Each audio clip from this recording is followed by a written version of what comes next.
To the Football Outsiders live stream Wednesday edition. Thank you for joining us. You are watching us now on Twitch and YouTube and Facebook and Twitter. And we thank you for watching us in all the places. Please don't forget to subscribe and rate the show, especially like those of you who are listening to us as a podcast afterwards. Make sure you rate the show. People can find the podcast.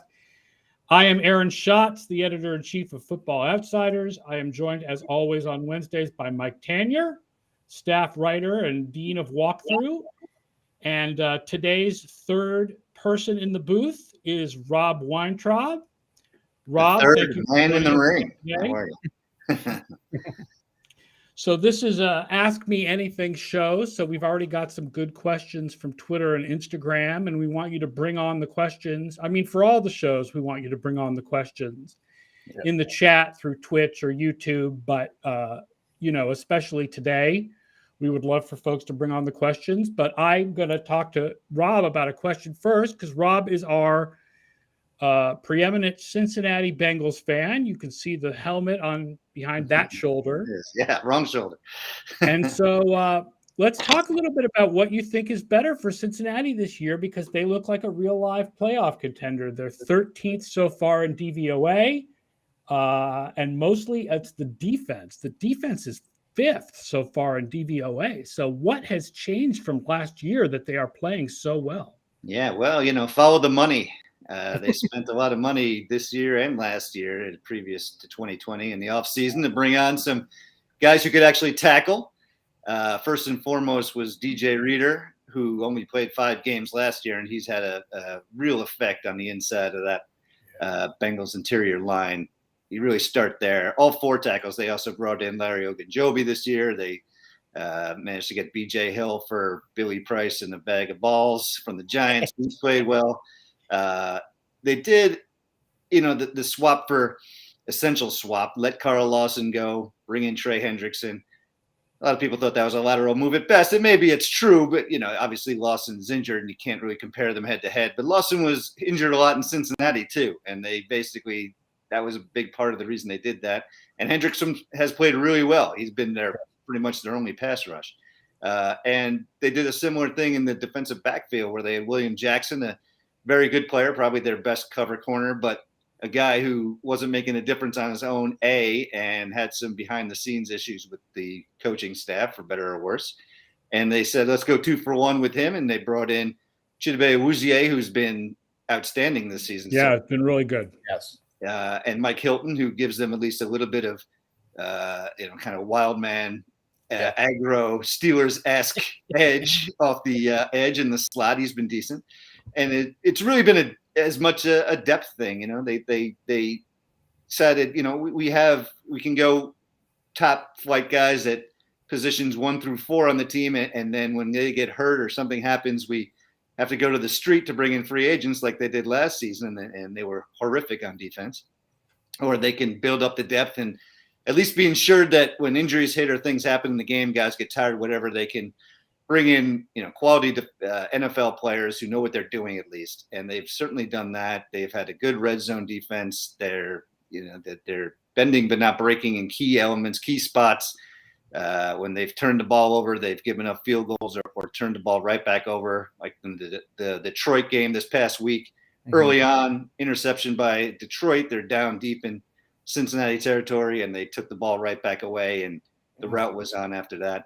They're not an elite defense in the all-time annals by any stretch, and they might not even wind up being a top 10 defense at the end of this year, but they'll be in the top half of the league, you would think. And by Cincinnati standards, that's obviously excellent, and they're doing just enough. And so far, it's been a decent complimentary football the last couple of weeks, and really, the defense has carried the team for the entirety of the season when they have been struggling still to get their offensive identity working, and Joe Burrow has eased back into NFL speed and caliber of play.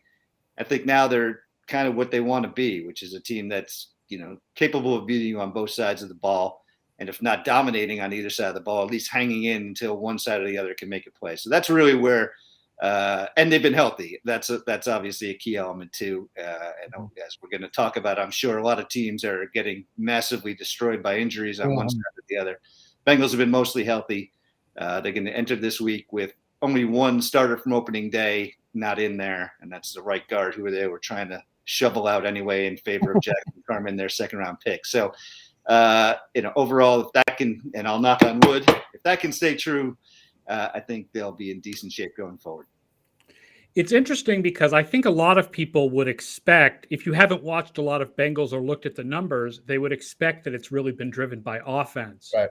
Yeah. Because of Burrow coming back from the injury, Burrow being a big fantasy player this year, and because Jamar Chase is having such a good rookie year. Electrifying. But actually their offense comes out slightly below average by DVOA.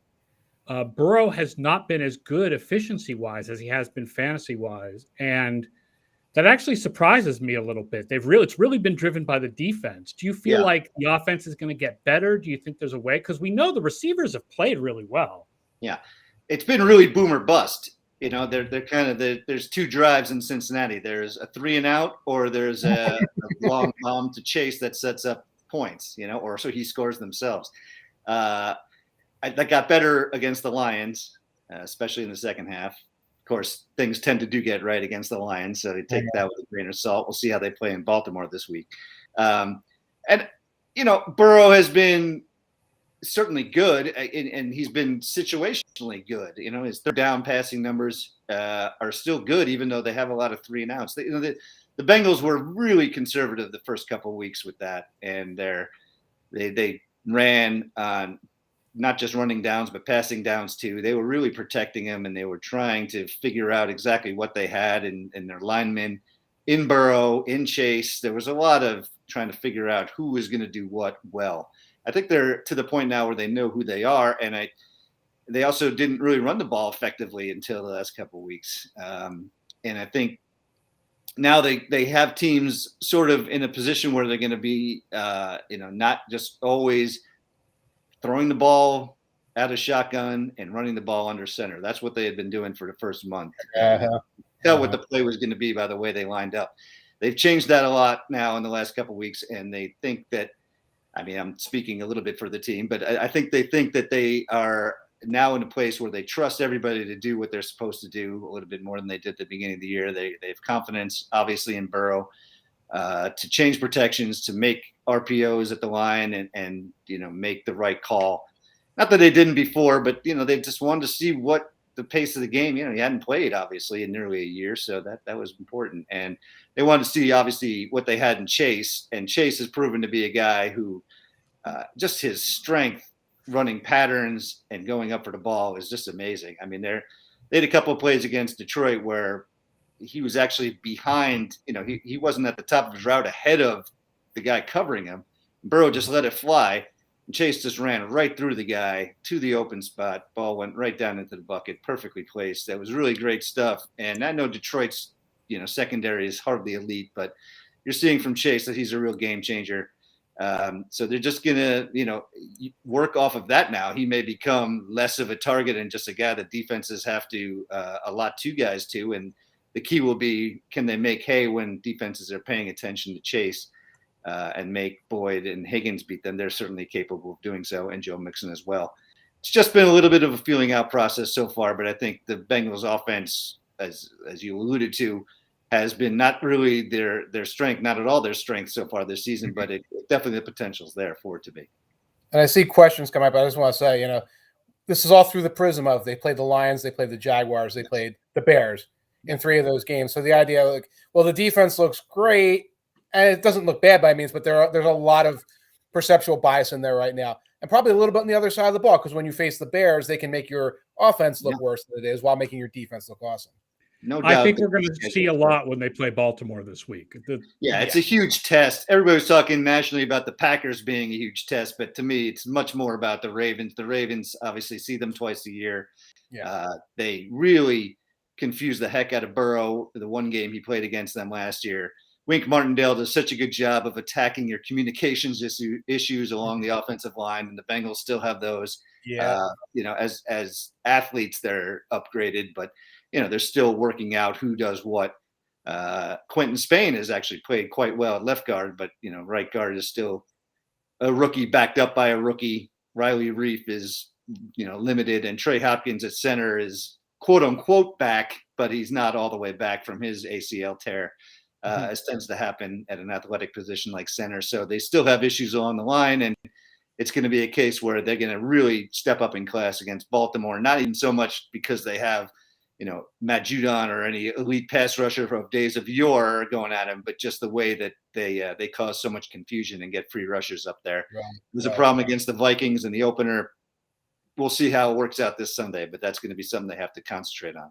Yep. Corvos asks, what does the future hold for Tyler Boyd? I think Boyd is a pretty good third receiver. I don't see that changing. He's still got 2 more years after Cincinnati. Right. I just looked up. He's re-signed. They're not getting rid of him. He's a key element. Everybody talks about Chase, and Chase has been great, but when they really need a first down, Burrow looks to Boyd first. When they really need key yards. I think you saw on Sunday, actually, a lot of what Detroit was trying to do, and other teams have tried to do this, is actually double up Boyd and make Burrow beat you outside the numbers. And that, has its varying degrees of efficacy, but certainly Boyd is a key element of their attack. And he's an emotional leader. He's a guy who's super tough, doesn't, no nonsense player. He's not going anywhere, barring some kind of injury or something happening. Yeah, he's definitely a key element. That's a base 3 receiver offense. You're going to want to try and keep all 3 of them there. His targets might go down. That's certainly a case for fantasy. But other than that, I don't think there's a plan to move him or anything. Yeah. And even then, I mean, they gave the second most targets on the team, I believe, last year to AJ Green. Those targets were going somewhere anyway, so it's not like they're throwing the Chase, a dozen times a game at the expense of Boyd. Right. A lot of it's just been game planning from the defense so far. And believe me, he's still a key member of that team. And Azuma had like that one big fantasy game. Against Jacksonville, but it's not like he's a major part of the offense, like for fantasy purposes. So, like, it really is the 3 wide receivers who get passes. Yeah, it's the Rams, was Higgins hurt? Was Higgins hurt in there, or was Boyd hurt? I forget. Somebody was out. Higgins had his shoulder for a couple of weeks. He's back in there now. He's not 100%, but he's playing. And to your point about Uzama, it's true, and he's not. He's certainly not a guy who you think of as being in the top forefront of elite tight ends in the league by any stretch. But he's good when he's been in there. He too is coming off a catastrophic injury from last year towards Achilles, and when he's been healthy and playing regularly, he's effective. He's a good blocker. He's not great. He's a good pass catcher. He's not great. But when you have a team with 3 wides that they're going to give the bulk of the snaps to, you don't want a guy necessarily who's going to suck up a huge amount of give me the ball, damn it, at tight end, right? You want a guy like Uzama who, when his number's called, is reliable and is willing to do the dirty work in every other circumstance. That's who they have, and they're happy with him. He could be upgraded, certainly, but for the time being, he's getting the job done. Useful Baker says, essentially, we're going to see now just how good of a coach Zac Taylor is and how much McVay magic has worn off on him. You said it yourself. That up to like last week, they're under center. It's a running play. Yeah, it's shotgun. It's a passing play. You've got your empty backfield package. If that's your 3, and it's still the tell is pretty simple, doesn't bode well. It also doesn't bode well, and I think Brian was talking about Brian Knowles last week that you see the big play, the big passes. It's an audible. You can see the audible at the line by Joe Burrow, and that's changing out. Yeah. Here's what I'll say about Taylor. If you look at him under the rubric of, you need him to be the offensive mastermind, the mini McVay, the guy who's going to come in and make your offense into, the greatest show on turf kind of thing. He ain't that. He's been a disappointment in that category. He's done a lot of things that leave you scratching your head offensively, and he's definitely been what the heck. He makes up for it by alienating the veterans, though. Well, you say alienating the veterans, and that's true, but it was also, but it is a big. He kind of sold that to get the job. He was like, this culture's got to change. We're going to go all new. They weren't winning anything with Carlos Dunlap anyway. They weren't winning anything with Geno Atkins anyway in those teams. Geno Atkins doesn't even have a job right now. Dunlap's not doing anything. He has instilled a culture of It's a new young team. We're all in this together, and the guys believe. I mean, it sounds hokey. We're a stat-based organization that doesn't pay any attention to that, supposedly. But there is some truth to it. And if you look at the head coach as less a guy who's supposed to be in charge of the down by down, playbook or whatever, and more of a holistic, big picture CEO type, I think he's had a decent effect, and it hasn't all been bad. Obviously, the wins and losses will say it all. But I think, he's definitely been hurt sort of in a national perspective by the fact that he was ostensibly brought in to be a mini McVay, and he's, in terms of pre-snap motion, bunching, things like that, the classic stuff the Rams do, you rarely see that in Cincinnati. They win there, and they have won so far this year by being better than the guy on the opposite side for the most part. You don't see a lot of schemed open plays. You don't see a lot of, kind of trips to one side where they then cut underneath and you have Tyler Boyd wide open underneath clearers, things like that, deep crossers, creating space for Uzama, whatever. We got some elite players on offense and we're going to beat you.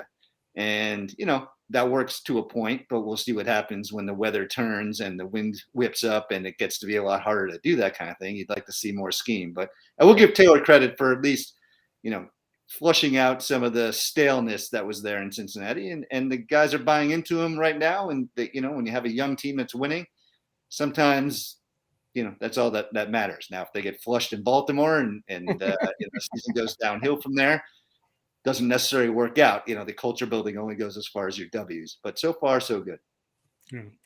Anuna asks a fantasy question. I just traded Darren Waller, Zach Moss, and Justin Tucker for Alvin Kamara and Chris Boswell. I do have Pitts to replace Waller. Do you have thoughts? I was team Kyle Pitts is not going to be spectacular as a rookie. Like, I felt like as good as he is, rookie tight ends do still seem to struggle. And yes, he's more of a receiver than a tight end, but he's not on the greatest offense. And he had like one good game, the big game against the Jets when Calvin Ridley was out. But I don't know how big Pitts is going to be as a fantasy guy for the rest of the year.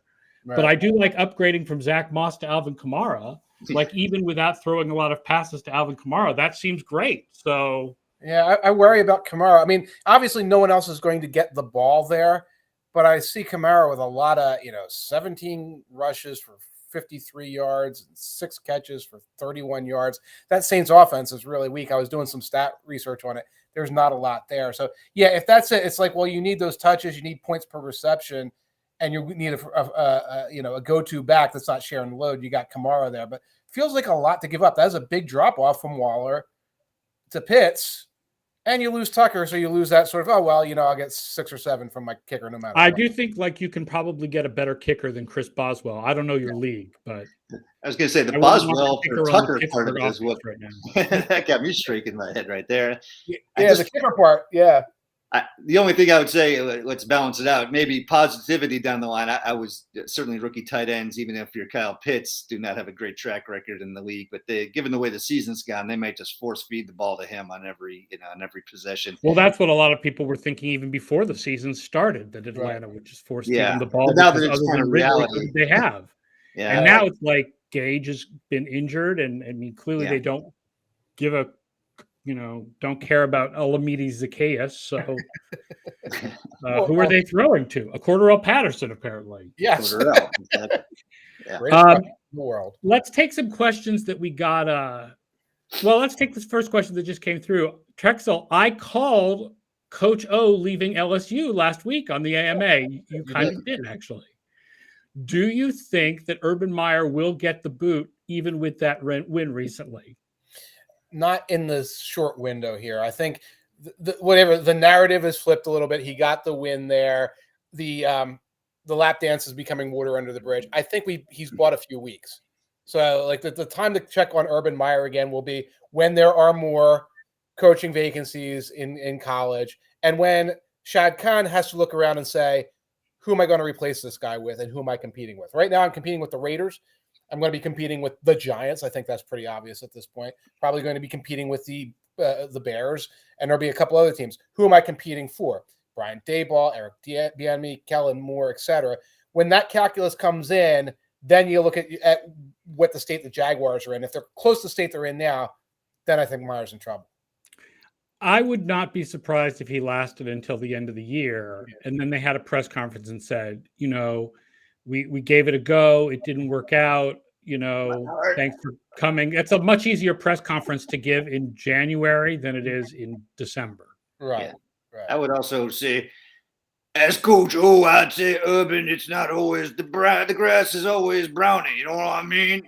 Urban might look around. I think the LSU job, all these big time college jobs, you get a whiff. The boosters there are even more crazy than the average NFL fan base. So it's not necessarily a case where he's running to some great cushy college job. But yeah, I mean, I said this the last time I was on the AMA. I mean, Urban, he's just wrapped too tight for the NFL. I mean, he's wrapped too tight for most places, especially the NFL. Even when they won last week, I mean, his body language is just horrific on the sidelines, and he takes every play like it's life or death. I mean, it just doesn't seem like he's got longevity written on him in Duval County. He's not cut out for rebuilding years. Yeah, exactly. And he's cut out for turnkey operation, and in college you can make that happen really fast, obviously by recruiting 95-star guys and letting them loose on McNeese State, but you can't do that in the NFL. Useful Baker said that was a great coach. That was a great coach. It was a better Tom Waits though. Yeah. Well, that's the question. Is Ed just doing Tom Waits? I kind of had a feeling he might have been. Nighthawks at the diner. I'll tell you what now. I'm going to go to that diner and get me some mac and cheese. It's too hard on your throat. I can't. Yeah, you can't do that very long. I don't know how he calls plays or talks through the headset. My God. All right, questions we got before the show. We're going to put all three of these together here. Anarchy Professional asked, accepting that it's patently absurd, could Derrick Henry conceivably break O.J. Simpson's record of 143.1 yards per game rushing average from 1973? The J-Mart and Ramon show from Tennessee asked us, why can't Derrick Henry be the NFL MVP? And Sharpened Pencil also said, does Derrick Henry have a real shot at the MVP this year? So let's talk about Derrick Henry, MVP candidate. I mean, the first thing about Derrick Henry is he certainly so far has made the curse of 370 look foolish.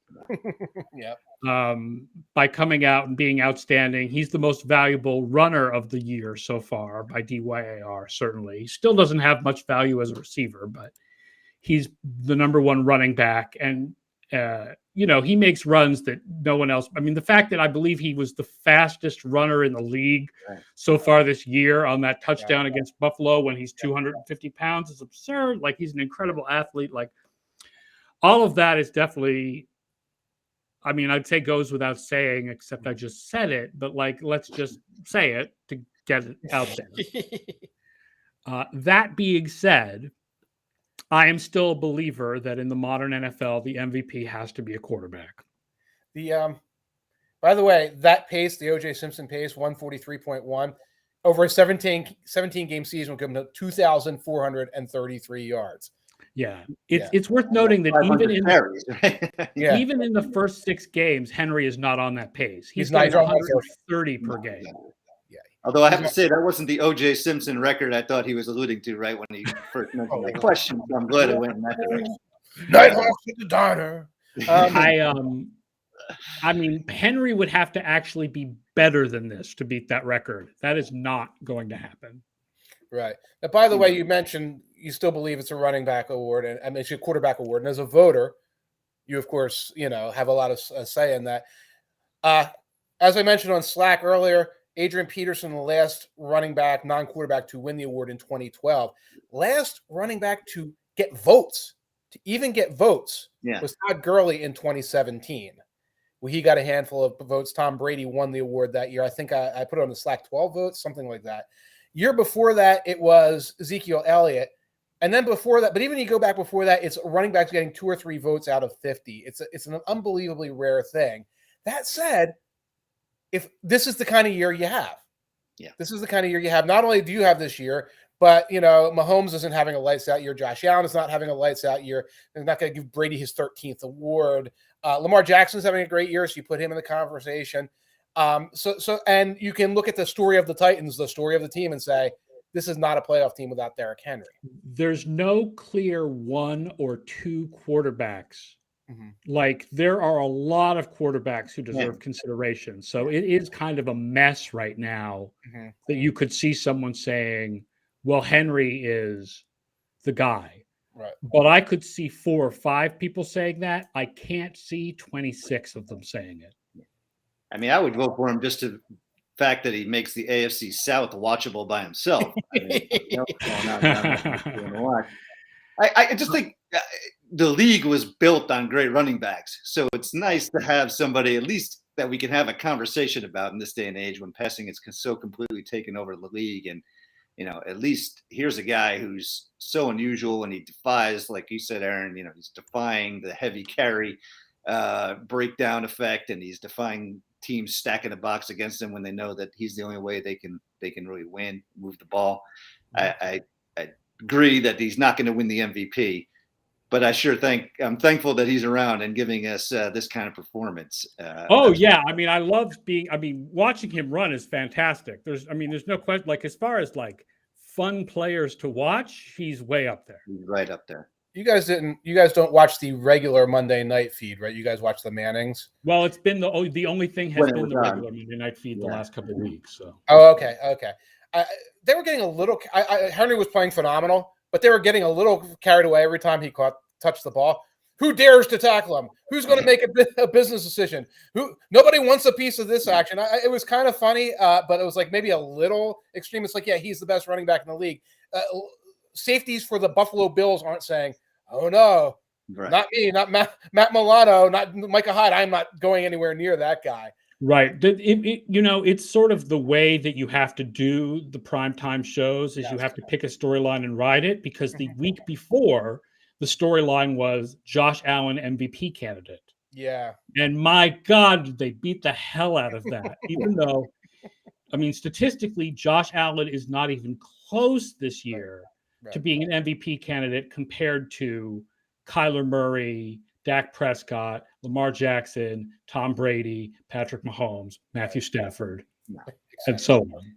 It's the curse of pre-production. You build all your graphics and all your replay packages and everything to get ready for a certain storyline, and then whether or not it's appropriate, you beat it into the ground. So right. Well, and it was appropriate. Josh Allen had a really good game. No, of course, but I'm saying, Derrick Henry took over that game. Absolutely appropriate. But my God, they beat it into the ground. They totally did. Here's a little bit of my explanation, just for those who don't kind of understand. Passing is so much more efficient than rushing. And you can see it if you look at DVOA. And the fact is, I don't have EPA numbers in front of me, but you can see it if it's EPA too. Titans right now, their offensive DVOA running the ball is 6.2%. Right? So they are 6% more efficient than the average of all offensive plays. Okay. Tampa Bay, which is the number one pass offense, their pass offense DVOA is 54.5%. So Tampa Bay's pass offense is 54% than the average, more efficient than the average offensive play. In fact, 21 different teams in the NFL have a higher pass offense DVOA than the run offense DVOA of the Tennessee Titans. And that's why it has to be a quarterback and not a running back. Because as physically impressive as the athletic feats of Derrick Henry are, the fact is the best, Tom Brady and Dak Prescott and Kyler Murray in a good year are just bringing more value to a team than what Henry is bringing. I will say this. I want to throw the odds at everyone. The MVP odds right now for Derrick Henry are plus 2,500. Plus 2,500. That's lower than Mahomes, Rodgers, Herbert, Stafford, Jackson, Allen, Brady, Murray, and Prescott. All the guys I think that Aaron just mentioned a moment ago. Then you switch over to Offensive Player of the Year, which I think a lot of us interpret in our heads as best non-quarterback on offense. Right. And Henry's way up at plus 400.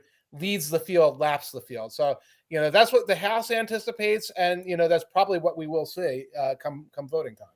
And Jefferson E. White, by the way, points out that Kansas City is really weak against the run on less than 3rd and 3. I think they're weak against the run like all the time. Like Henry's going to blow the doors off them this week. Like, But that being said, the Titans have lost to Kansas City the last couple times they've played them. Mahomes then just goes out and outscores Henry. Right. That's the example of what you were just saying about passing versus running. That's just one of the efficiency of Kansas City versus what Tennessee has with Henry. And maybe if the offensive player of the year was remembered down through the years and we could, summon up whoever won that year, then it would be fine to make, just say Henry, the offensive or non-quarterback MVP, whatever, and do it that way. But of course, it's de facto non-quarterback MVP, but nobody remembers who wins from year to year. So that's the issue. Yeah, I mean, partly because it's only in the last couple of years that it sort of has become that. Yeah. Like right now, I'd say I probably would give my offensive player of the year vote to Derrick Henry. Right. I have no idea who I would vote for MVP. There's so many good quarterbacks this year. It's really hard to tell who deserves it. Once you consider who they're right, like Brady has the most passing value, but when you consider who his teammates are, but then Prescott has really good teammates, and so does Murray, and so it's like who's twice Lamar for me. Just that reason. I guess Lamar absolutely deserves the consideration. Lamar Jackson is interesting for people who don't know, getting a little bit into the DVOA weeds. He always comes out with like replacement level value as a runner. Yeah. It's tough because the reason why that happens is because we're comparing his runs only to other quarterback runs. Right. And quarterbacks in general are much more efficient as runners than running backs. But the fact that he has so many quarterback runs brings all this value that other quarterbacks don't have, precisely because quarterbacks are more efficient as runners than running backs. So it's like I'm sort of stuck where I've got this stat that compares him to compares him only to other quarterbacks.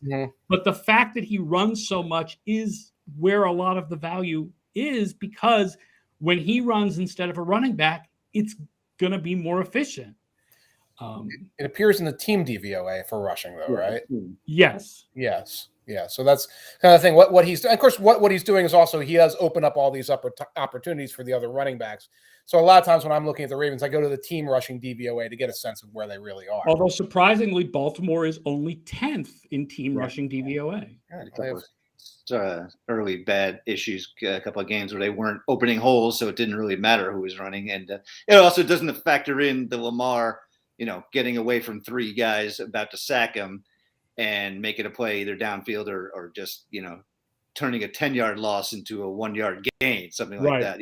That's the kind of thing that DVOA doesn't reward. But as you watch in the game, you're like, holy cow, I go back to the Lions game where before the 4th and 19 and that set up the long field goal by Tucker, he made a play where he just somehow eluded a blind side rusher incredibly and just danced out of bounds, saved the time on the clock and saved yardage.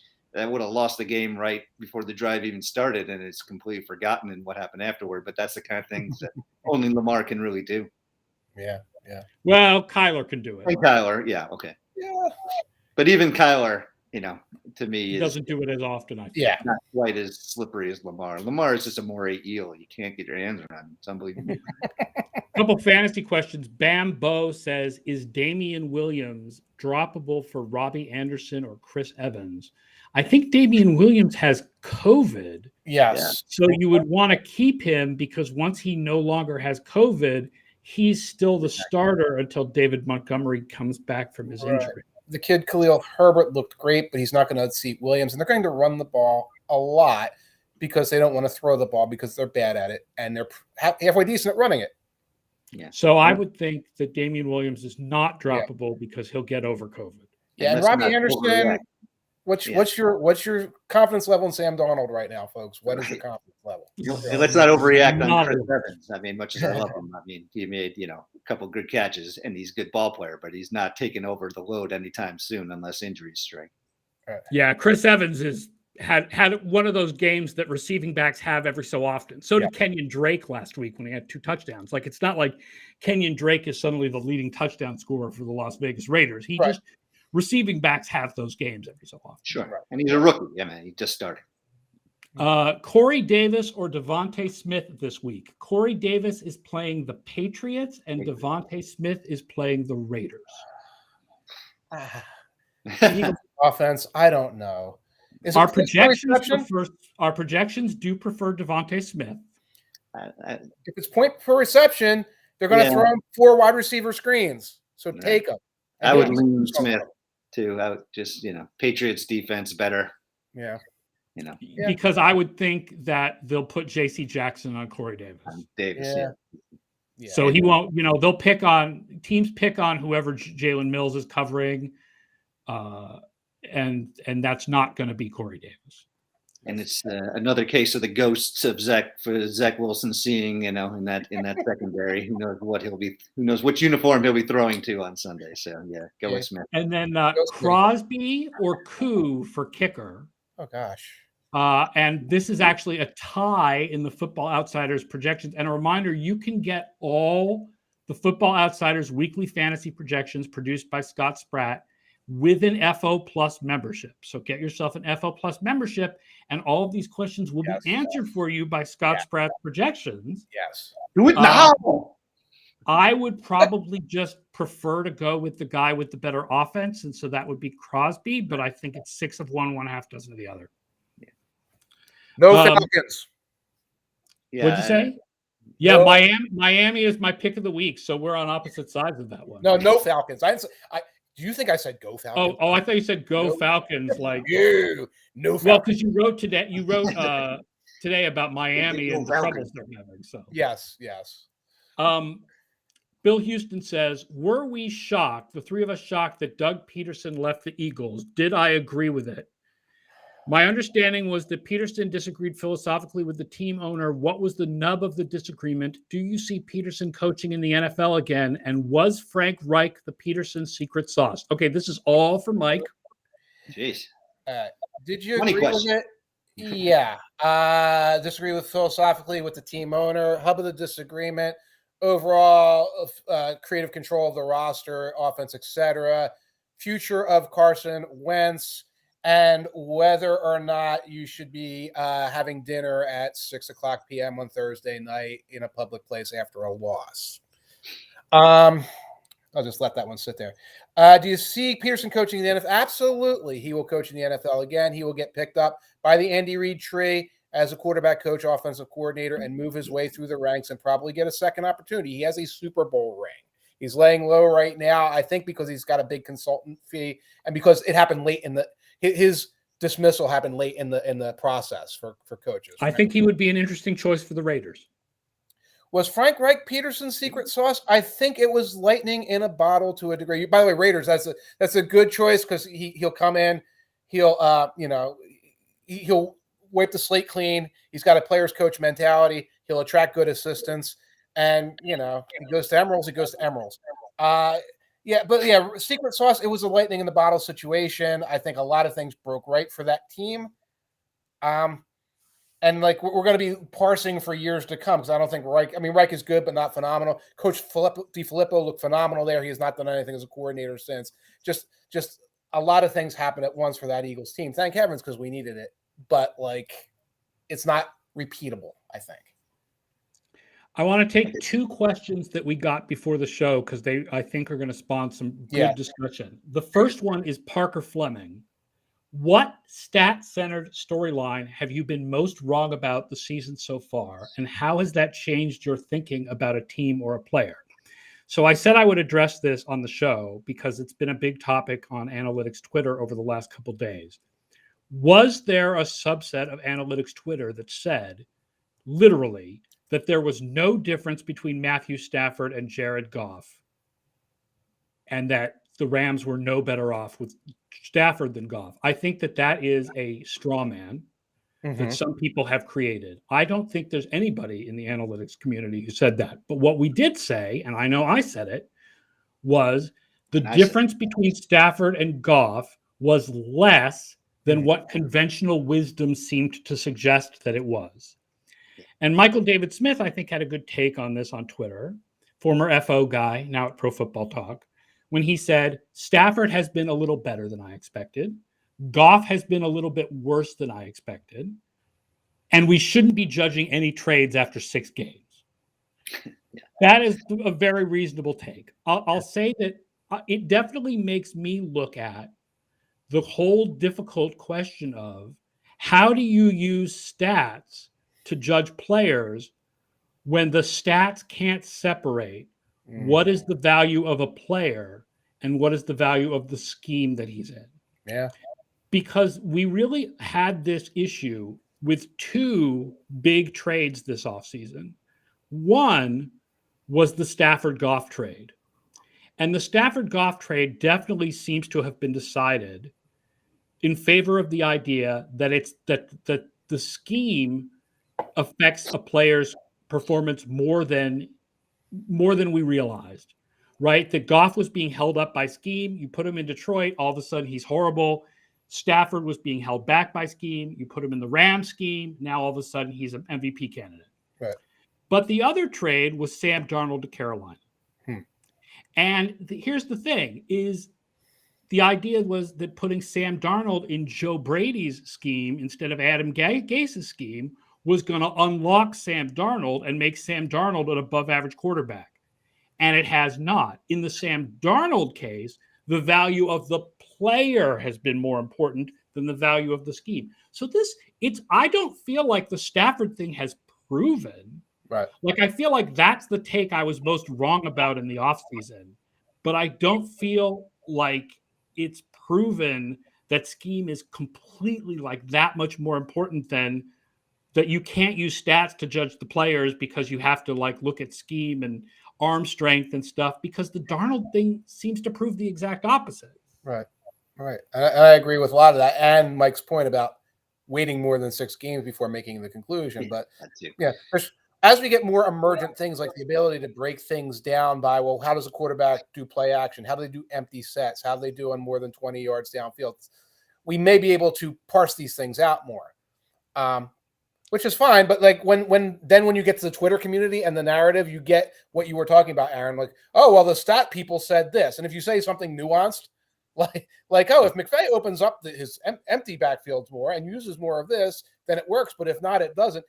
No one's going to remember that. They're going to remember the headline. So, what the good work you do has to be separate from how it's interpreted. Could also just be living in Los Angeles is better than living in Charlotte. I mean, both guys came from horrible organizations.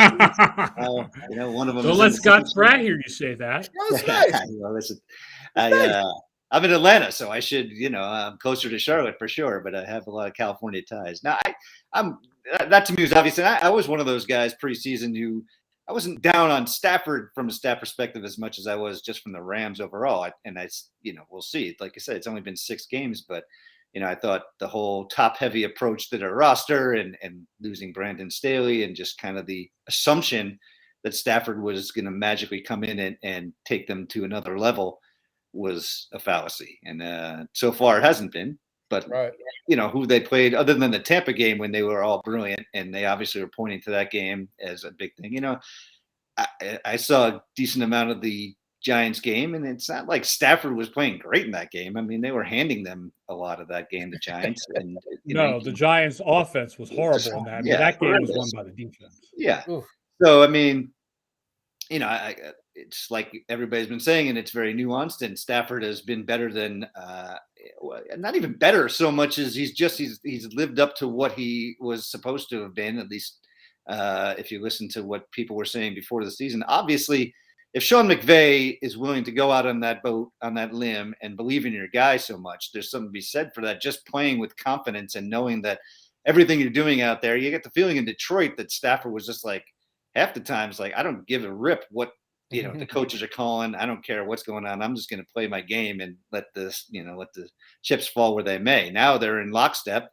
Everything is right. It started out great, but it's a long season. We'll see what happens when his top 2 receivers go down or his tackles go down, like it's happening in Cleveland if they have a rash of injuries. Part of this discussion also, Goff has been bad. Goff's terrible. Yeah, I mean, he was really bad against the Bengals. I mean, I know a lot of people didn't watch that game, but there was a holding flag down on 4th down, and he threw it away just out of bounds, which immediately resulted in that was I saw that play on a side monitor because I was watching a different game, and then on side monitor it was during a commercial, and I'm like, oh my god, he just threw the ball away on 4th down. Like, how can you do that? You can't do that. And I mean, even he's going to get his kneecaps bitten off by Dan Campbell any minute now, because he was calling him out after the game when when that happens.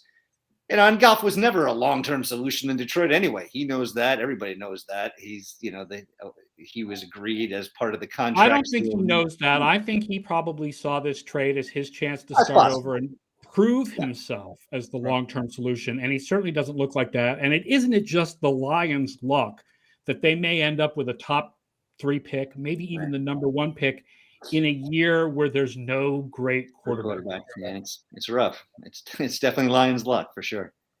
The other interesting question we really got before the show was from Maple Metrics. And he asked, what trade should a Super Bowl contender make that would address their biggest weakness and most improve their odds? I'm going to throw to you, Rob. Should the Bengals be seeking an offensive lineman? For example, Laramie Tunsil, if there's a fire sale going on in Houston, when his thumb is repaired. Right. I considered that, and I would say, they won't. I mean, it's all hypothetical because they're definitely not doing that. I think we all know that. And B, I mean, yes, to its point. I mean, if they can get Tunsil, you make room for the guy and do what you got to do. Yeah, I mean, I think that's certainly true. But in general speaking, I mean, Jonah Williams as their left tackle has not been a problem. He's played pretty well, real well. No, a guard would be better, right? Yeah, right guard. But even there, I mean, the left guard, Quentin Spain, has played well. He's not a long-term solution necessarily, but he's played much better than they thought they had. And they just drafted Jackson Carman to play right guard, and they got another rookie behind him. And they have still Xavier Su'a-Filo, who is the ostensible starter. I just don't think they'll do it just from a numbers perspective. They could upgrade and, listen, if they could go out and get a player of the Tunsil caliber, you do it and then figure it out. I just don't think it'll happen. I will say, I wonder how easy it is to plug a offensive lineman in the middle of the season, because those guys have to work with each other and get used to each other. But I did go and I looked up a list of the top free agents for 2022. These are guys who are in the last year of their contract who are on bad teams. And among that list are Brandon Scherf of Washington. Right, who's hurt. And Andrew Norwell of Jacksonville. That's the one who I was considering, yeah. That's a good one. He's a good ball player. They're going nowhere. Again, you guys have to. And then you're not blocking Carman because you only have that guy till the end of this year. Well, and also Carman played tackle in college, and it was probably more natural to tackle. They moved him to guard because that's where the need was, and they thought that was sort of a long-term, or not long-term, but that was the best solution for this year when they got Reef. And he's been adequate, Carman, so far. He's a rookie, but maybe the long-term solution is to get a real interior dominant player and move Carman out to right tackle at a certain point. And then, maybe that unlocks his potential as well. But Norwell definitely ran through my mind, and, Bengals aren't the kind of team to flip draft picks for guys like that. But if they would, or, you can make an argument they could send an Auden Tate or somebody like that over who they have, kind of languishing at number 4 on the wide receiver depth chart. We talked earlier about how they have the 3 top guys who aren't going anywhere. So, I think Norwell would also be interesting. Norwell would also be interesting for the Packers, and the Raiders. Okay. If the Raiders and I'm sure the Raiders consider themselves playoff contenders at 4-2, even though my playoff odds don't really consider them heavy contenders, they consider themselves contenders. Packers should be looking for extra line help. They should be looking for secondary help. I don't think Rasul Douglas for the long term is who you want out there. I mean, there are a lot of teams where it's like, well, go get the time machine and go get Gilmore, who's going to come in for the Panthers probably too late as it falls apart. Go back and do that. I had this wacky one and I wrote about a little bit and walked through. It's like the Chargers need a return man. We don't talk about a return man, but the Chargers are getting nothing out of their special teams right now. And, it's like 3 yards per punt return and like nobody on kickoff returns. So they're a team that could go out there and say, give me your speedster. You were just mentioning T. He's a return man. Now, you're not going to be a seller when you're the Bengals at this point. But if you're talking about something you just plug and play and get an upgrade, I thought the Chargers should go after Andre Roberts. He's on the market right now. That's a little thing a team can do to get a serious upgrade. Or a kicker, but there are no kickers. They could get Darius Phillips, who fills 2 needs. He could return and he could cornerback for you too. So that's good. You're thinking that way, but they won't. Allen Robinson, I thought, would be an amazing trade target, but the Bears at 3-3 probably think of themselves as playoff contenders. Of course they do. They can't admit they can't admit to be sellers because then everyone gets fired. Yeah, they're never doing that. And but he would be an amazing trade contract. Here's who else I have on my list of top free agents, guys who are at the end of their contracts on bad teams, and where I think they might be useful. Cool. Mike Gesicki of the Miami Dolphins. He's not moving, but go ahead. Would be interesting on the Saints. Yes. That's a good move. Yeah. Yes. They ain't doing it, but yes. Emmanuel Ogbah of the Dolphins, also in the last year of his contract, would be interesting on the Kansas City Chiefs. Any defender would be interesting on the Chiefs. But I already have somewhere in that. Yeah. Here's a player who really could go somewhere. Okay. Safety Marcus May of the Jets. Yes. All right. I wrote down Chiefs or Titans to play next to Kevin Byard for the Titans. Yeah, I mean, they're using Molden there, but Molden is a nickel corner, little angry little dude thing. So, yeah, something more natural there would be very good. And again, you can just you name a defensive player and put him on the Chiefs. I'm like, yeah, I'm down with that. I'm down with that. Oh, yeah. Marcus May to replace Dan Sorensen would be I have that written down fantastic, too. right? That to me is an automatic. You do that yesterday if you're the Chiefs. Sure. Just a couple other names. Derrick Barnett. Yep. Okay. From the Eagles. Right. Another one who any team needs pass rush help. Lots of teams need pass rush help. Mm-hmm. That's a guy the Bengals should go look to get. Yeah. And then a couple of lesser guys, but also Jets who might as well just have a fire sale. Folorunso Fatukasi, an interior defensive lineman. Okay. I don't know what team really needs interior defensive linemen, though. Yeah. And another guy for a team that might need tackle, Morgan Moses. Yeah. Yeah, I was thinking Baltimore should do the Beltway trade and try and pick him up maybe. Now with Stanley for sure out for the year, and that's a sort of ex-Beltway, right? Because Moses used to be with Washington, and then he signed with the Jets this year, but they started George Fant instead of him, so they really don't even need him once Mekhi Becton is back. I'm not sure if Mekhi Becton is already back. I don't know his status. They don't even need him, and it's not like they need anything because they suck. So, trade him, get something for him. Right. And then here's my list of longer-term trade targets, guys who may not be happy with their contracts, but these are not free agents at the end of the year. Brandon Cooks. Okay. Always. Yeah, go ahead. What do you want? Houston might as well sell everything. I agree. Right? You could get good value for Brandon Cooks. He would help a lot of teams. You have a destination? Imagine him back with the Saints. Yeah, okay. They need weapons. Offense is going to fall apart. Yeah, they have nothing. Yeah. Xavier Howard. Yeah. Unhappy with his contract in Miami. Imagine him in Green Bay. Yes. Yeah. That would be a big win. In fact, I have the Packers doing a twofold trade where they not only get Xavier Howard, but they trade Jordan Love for him, thus clearing Love out of there and maybe getting Aaron Rodgers back next year because apparently he's the main issue. The Love part is a joke, but the Howard part to them, or even like a Noah. Yes, I don't even want to attempt his last name. Somebody who's a smaller level player, but a guy who still would be an upgrade in Green Bay. That's a guy. Yeah, they should definitely call up Miami and see what they can do to pry those guys loose. And the other idea, Darius Slay. Yeah, Eagles should be fire sailing more. I have a feeling they want to keep him. I think they like him in the locker room. But yeah, he's a guy Green Bay could make an offer. Yeah. Do you guys have any other trades that you had on your mind thinking of that question? The only guy I had, and again, this is not likely contract-wise, but it would be a big move, and you could, sort of see the Chiefs doing it, would be to throw some guys Atlanta's way and get Grady Jarrett out of there and put him on a contender. Oh, wow. And they should be thinking like that. Both teams should be thinking like that. Right. The Falcons need to get serious about, we are rebuilding. We're going to need some extra picks. I was like, all right, give him, Laurent Duvernay Tardy. He's a doctor. CDC's right here. He's perfect for Atlanta. Throw him Clyde Edwards-Helaire just for the fun of it. He's sort of a guy who's a name brand in the SEC. You can throw him some picks. You could definitely make that happen. And he's a guy who would actually change Kansas City's defense. It's not like, just throwing in some, and it kind of goes with Kansas City's mindset because they really feel like run defense doesn't matter. They want to rush the passer. And Jarrett, he's an okay run defender, but he's a pass rusher. He's a pass rusher. Interior pass rusher.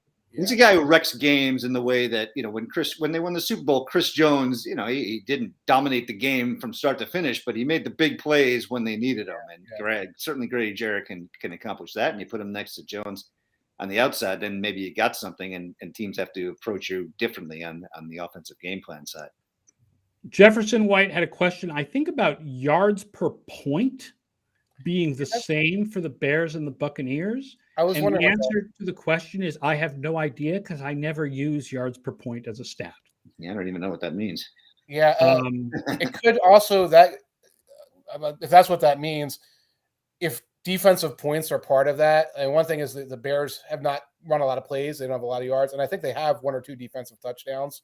So there's a lot of potential. What do you call it? Biases and pollution in that data. Yeah, noise. Half PPR league, 2 questions. 1, Herbert or Alex Collins in the flex stop? I'm assuming he's asking about Khalil Herbert. Khalil Herbert plays Tampa this week, I believe. So Alex Collins all the way. Yeah. And 2, Patrick from Denver, Renfrow or Shepard for your wide receiver 3. And this is where I remind you again, all your daily fantasy projections are available on FO Plus. So get yourself an FO Plus subscription. You can either get it monthly or annually, and you'll get all of Scott Spratt's projections for all of these players without having to have me look it up for you. But I'm trying to think Patrick has been pretty valuable the last couple of weeks with all the injuries in the Denver receiving corps. So I probably would lean towards Patrick. Renfrow in a PPR league, well, it's half PPR. He already said that. So, Renfrow's valuable too. I think I'd lean towards Patrick. Yeah, Shepard's going to be valuable because I think everyone else there is hurt, but it's a dysfunctional offense at this point. I think the Broncos are not dysfunctional yet. It's like station to station, but it's not a mess. Yeah. So I think I would lean towards Patrick and get it in for Thursday night, right? You're right. Make your decision in a hurry. Yeah. Bill Houston, how many years do you think it will take before Joe Burrow realizes that Bengals ownership will not spend the necessary money to build a Super Bowl team? Oh my God, are we really doing this now at this point? Do it. You're on. They'll pay Burrow. I'll tell you that. He'll get market level because they pay the quarterbacks plenty. Kind of the key element is going to be the next couple of years while he's still on the rookie contract.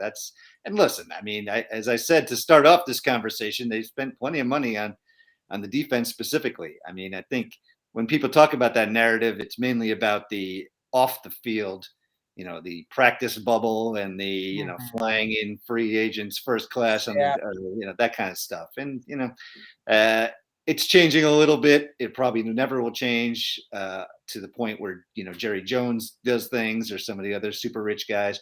Mike Brown is not rich by those standards, by NFL standards. He's rich by you and me standards, but not by those standards. And, it's just, that's how it's going to be. Joe Burrow, though, is not going anywhere. And, he's playing in a virtual home game every week when they're there. He's an Ohio guy. It's kind of a dead issue, really. But, I'd like to see the narrative change a little bit because the idea that they don't spend anything is not true.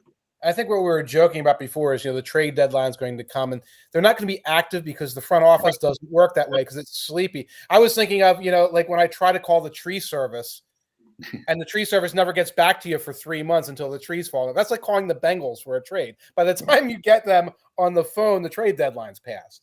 I used to live in Hong Kong and then I moved to Sydney, and the difference between the two in terms of the buzz on the streets and service and things like that were night and day. In Hong Kong, everything was yesterday. Make it happen immediately. Sydney was, we'll get to it Monday at 3:00, even though it's Wednesday at 2. Sydney is the Bengals. Hong Kong is your team out there. There's no question about that. But listen, they're doing their best. They're competitive. I'm not going to sit here and knock them when they're 4-2. Mm-hmm. JT moving Hunter Renfrow or Tim Patrick this week. We just answered that. We like Tim Patrick. Rolling with Patrick. We are the Tim Patrick hive here. We are the Tim Patrick Preservation Society. Tim, we're here for you, baby. 2 first names. You got to go with that. All right. I think that does it for our show today. We've been asked all the things that we could be asked. And more. There were a couple of questions people asked in the Instagram and about DVOA, like specifics of how DVOA works. Please send those questions to our FO-support@edjsports.com. It's a lot easier to answer detailed questions about how DVOA works over email than on this show.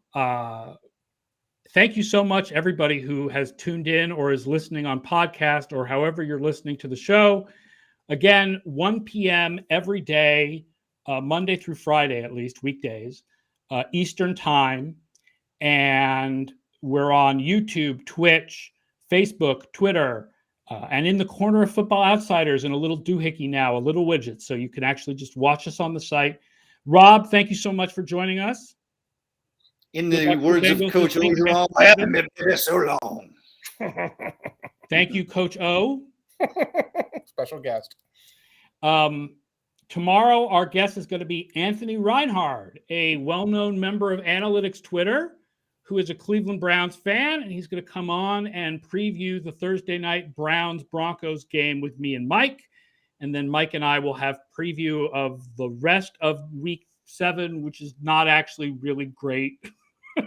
To be honest. Yeah. This is not a great week for games. Big one in Baltimore. 6 teams on bye, so Yes. There's sure to be more Cincinnati-Baltimore talk tomorrow. Yep. Because there are not a lot of other games between two teams. We'll take it where we can get it, baby. All right. Yes, preview of the Browns this week is a picture of a MASH tent, and the Broncos too. The whole game. That's right. I called it the 407 7th versus the 863rd, but I think that's a really, really deep match cut. That's a dated reference, I think. It shows we're the old men with the gray beard. Bring in the ringer. I can't say his name because it's so dated. No. An epithet. Good night, but, folks. I think anybody who's seen the movie knows what I'm talking about.